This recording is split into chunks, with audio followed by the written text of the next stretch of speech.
Rebecca Mauaniega's impact goes beyond the numbers we have come accustomed to using to gauge success in this pandemic, though she has those to show for it. About 9,000. Yeah, we've given about 9,000 shots. Her impact is more about what she's done for each person who has entered her pharmacy or anyone who has needed her help. Good morning. Most of the people I have served this past 2 years, I have gone to them versus they coming to me. A native of Ghana, she bought this small pharmacy in March 2020, right at the start of the pandemic. Those were days she spent bringing medication, even groceries, to many of her elderly customers who couldn't leave home. So I'm so grateful I have this pharmacy, which is able to help the most vulnerable.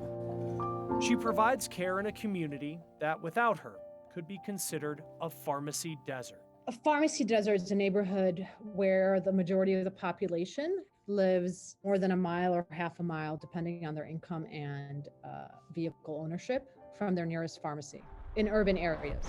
University of Southern California Associate Professor Dima Cato studies which communities have close access to pharmacies. Prior to the pandemic, she found twice as many pharmacies closed in communities of color in urban areas. Places, she says, where people are more likely to use public insurance, such as Medicare and Medicaid, which she says pay pharmacies less than what many private insurance companies do. So if you're a pharmacy and you're thinking about where to open,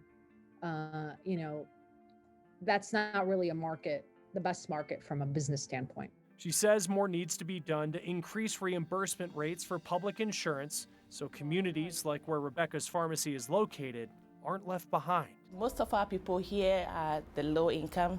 Most of them didn't have access to transportation.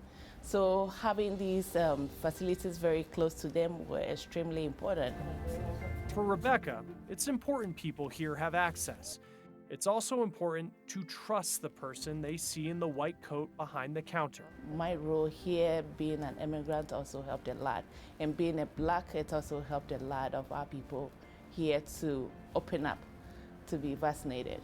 It gives them some level of comfort that, okay, I am one of their own. Honestly, it has been a privilege to meet people when they need you the most. So that has been the biggest privilege of my life.